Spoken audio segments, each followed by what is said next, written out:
and welcome back to my studio.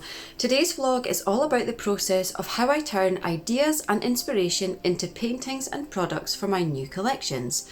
Now this is a slightly longer video than I normally make because there is so much that's involved with creating a new collection.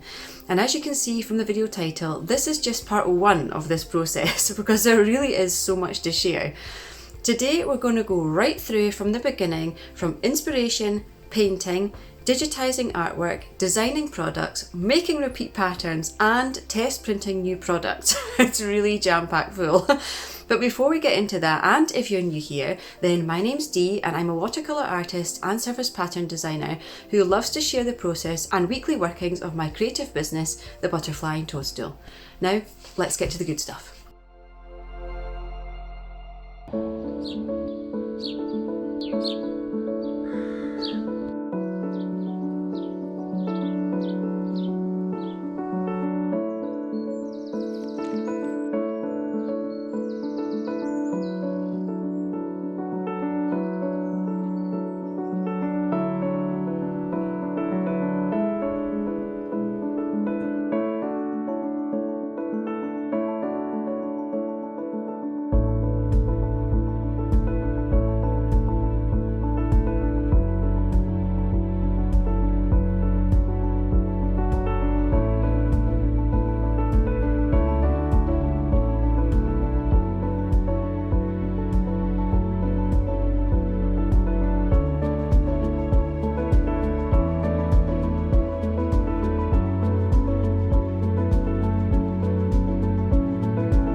Good morning guys! Today is Tuesday and I'm really excited because my task for today is to start designing the new products for my newest collection. Now, as you've just seen, I've spent the past few weeks painting and then prepping all my art files ready for today. And I'm sure you've guessed by now that my newest collection features foxes, wild roses, ferns and of course mushrooms. And it's my job today to start bringing all of these elements together into product specific designs. Now, I'm going to start with greetings cards and art prints, as I've already got ideas for these and I can use templates that I have for my previous designs to get the scale for these right. Then I'm going to move on to the repeating patterns, which I use for my wrapping paper and mugs, and then I'll be able to do some test prints to see how all these new products turn out. So let's get going and see how many we can get through today.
Okay, so I have no idea what's going on. My printer has just caused my Mac to crash, which is like the first time ever that it's crashed. So I'm now freaking out, slightly freaking out, that this has caused an issue. I don't know why it's done this. There's been a few connection problems with my printer, like on and off, like just vaguely in the background, not causing any problems. And it's just totally freaked out and frozen my whole computer without when I was trying to do like a run of the cards that I've just put together.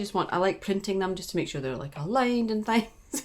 So I just went to do that and everything just shut down. So I feel like shutting down right now because I hate computer problems. It's my absolute worst thing, my pet peeve, as they say.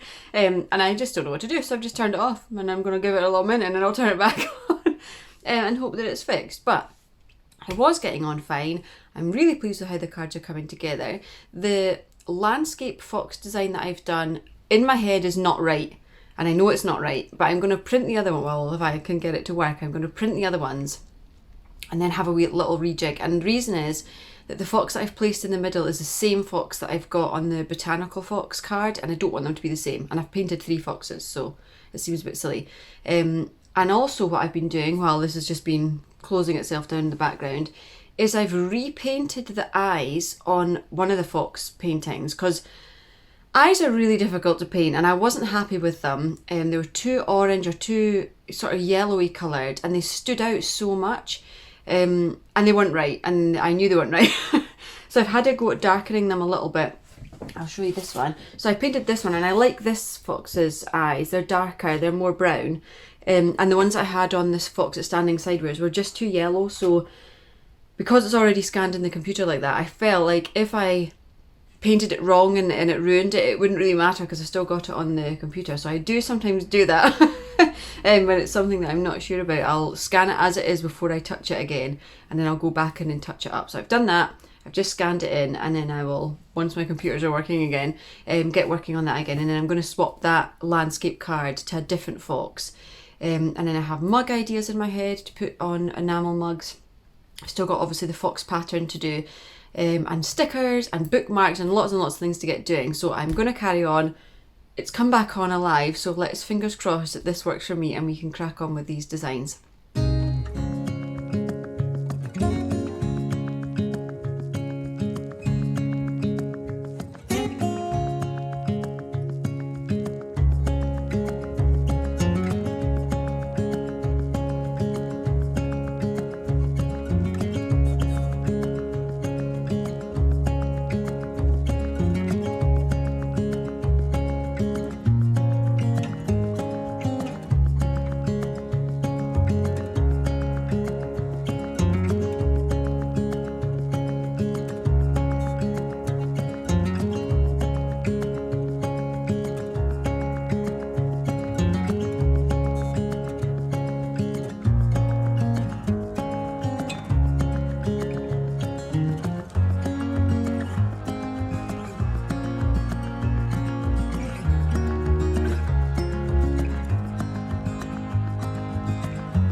So what do you think of the new designs? Let me know in the comments below which one your favourite is, because I'd love to find out. This one is my favourite and it's been my mug of choice all week. These products plus loads more will be launching with my new collection on Sunday the 16th of July in my Etsy shop, and they'll also be available for my wholesale stockists from Monday the 17th. You'll get a newsletter if you're a stockist. Next week's vlog will be part 2 of this, where I go through all the other designs that I've done for this shop launch, including the Summer Gardener collection. And I'll also be sharing the behind the scenes preparation that's involved in launching new products. So that'll be next week's vlog. I hope to see you there. Thank you so much if you've stayed with me all the way to the end of this one today. I appreciate you so much, and I can't wait to hear what you think about the new designs. I hope to see you at the shop launch, and I hope you have a great weekend. Thanks guys, bye.